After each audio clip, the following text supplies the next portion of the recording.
एक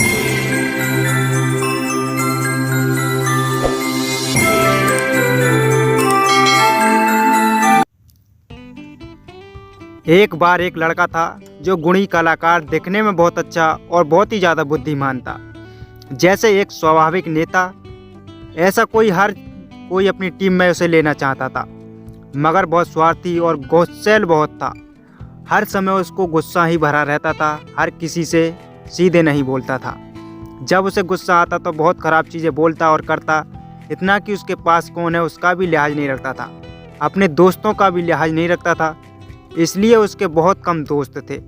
उसको कोई दोस्त बनाना ही नहीं चाहता था, क्योंकि बहुत ज़्यादा गुस्सैल था। जैसे जैसे वह बड़ा होने लगा, उसके माता पिता को उसके व्यवहार से चिंता होने लगी और वे सोच में पड़ गए कि अब क्या करें। आखिरकार उसके पिता को एक तरकीब सूझी और उन्होंने अपने बेटे को से एक सौदा किया। उन्होंने अपने बेटे को पास बुलाया और कहा कि बेटा, मैं आपके लिए यह काम बताने जा रहा हूँ। अगर आप इसको निरंतर करते हैं तो मैं उम्मीद करता हूँ कि अपने गुस्से पर काबू पा सकते हैं। उन्होंने उसे 1 किलो का एक थैला दिया और बड़ा सा हथौड़ा दिया। उन्होंने कहा कि मैं चाहता हूँ कि जब भी तुम्हें गुस्सा आए तुम उसे बाहर निकालो और पीछे बाड़ की लकड़ी के पट्टे पर पूरी ताकत से एक कील गाड़ देना। आपके अंदर का गुस्सा जो है वो मैं उम्मीद करता हूँ निकल सकता है। आपके अंदर जितना भी गुस्सा भरा हुआ है, पीछे बाड़े में लकड़ी पड़ी हुई है और इस कील को इतनी तेज़ी से गाड़ना है पूरी अपनी ताकत के साथ। वो लकड़ी मोटी होने के वजह से और मौसम की मार झेल झेल कर लोहे से सख्त हो चुकी थी और हथौड़ा भारी था, इसलिए यह काम आसान नहीं था जितना लगता था। मगर फिर भी एक दिन के अंत तक लड़के ने उसमें लगभग 37 कीलें गाड़ दी थी।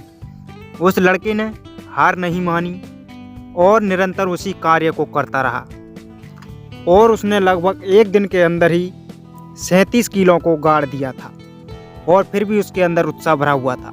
धीरे धीरे कुछ हफ्ते बीत जाने पर यह संख्या घट गई। उसे अपने गुस्से पर काबू आने लगा, क्योंकि बाड़ में कील गाड़ना मुश्किल काम था। फिर एक दिन आया जिस दिन लड़के ने एक बार भी गुस्सा नहीं किया और वो सोच रहा था कि मैं अब अपने गुस्से पर काबू पा चुका हूँ, और उसके पिताजी भी यही बात सोच रहे थे। उसने गर्व से जाकर अपने माता पिता को ये बात बताई। पिता ने कहा, तुम्हारी कामयाबी के लिए तुम एक कील निकाल सकते हो। ये तुम हर दिन उस दिन कर सकते हो जिस दिन तुम्हें गुस्सा नहीं करोगे।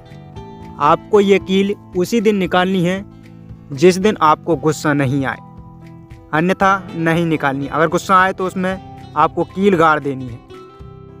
कई हफ्ते बीत गए और आखिरकार एक दिन उस लड़के ने आकर गर्व से बताया कि अब फट्टे पर एक भी कील बाकी नहीं है। पिता ने उनके साथ बाड़ में देखने चलने को कहा और उन्होंने कहा कि तुमने बहुत अच्छा काम किया है मेरे बेटे, मगर मैं चाहता हूं कि तुम वो छेद देख रहे हो जो रह गए हैं। अब चाहे जो हो जाए, बाड़ कभी पहले जैसे नहीं दिख सकती है। उस पर बहुत सारे ऐसे निशान रह जाएंगे जो उसमें सदैव दिखते रहेंगे और उसको लोग भी देखेंगे।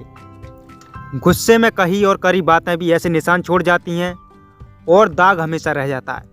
अब तुम कितनी भी दफ़ा माफ़ी मांगो, कितने भी साल बीत जाएं, दाग रह ही जाते हैं। बातों की चोट भी हाथों की चोट जितना ही दर्द देती हैं। जितना चोट आप किसी को मार सकते हो, उतनी ज़्यादा चोट आप अपनी ज़ुबान से किसी व्यक्ति को दे सकते हो। बातों में ऐसी ज़्यादा चोटें होती हैं जो किसी को भी गुस्सा कर सकती हैं और किसी को भी मोह सकती हैं। लोग इस बार से ज़्यादा कीमती हैं और वो हमारी मुस्कान, हमारी कामयाबी का कारण बनते हैं। कुछ हमारे दोस्त बनकर हमारी खुशियाँ और दुख को हमारे साथ होते हैं। इसका अर्थ है हमें सबके साथ प्यार और इज्जत रखना चाहिए।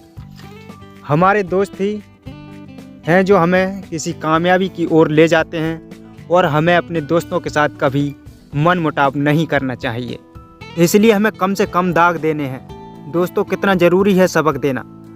और एक बात जो हम सबको बार बार याद रखनी चाहिए, सबको कभी ना कभी गुस्सा आता है।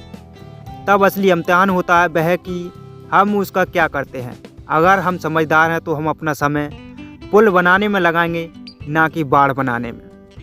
दोस्तों, हमको आखिरकार कभी ना कभी गुस्सा तो आता है, हमको अपने गुस्से पर काबू रखना चाहिए। दोस्तों, अगर आपको ये वीडियो सही लगी है तो प्लीज़ वीडियो को लाइक करके चैनल को ज़रूर सब्सक्राइब करें और सभी दोस्तों के साथ इस वीडियो को शेयर करें। धन्यवाद।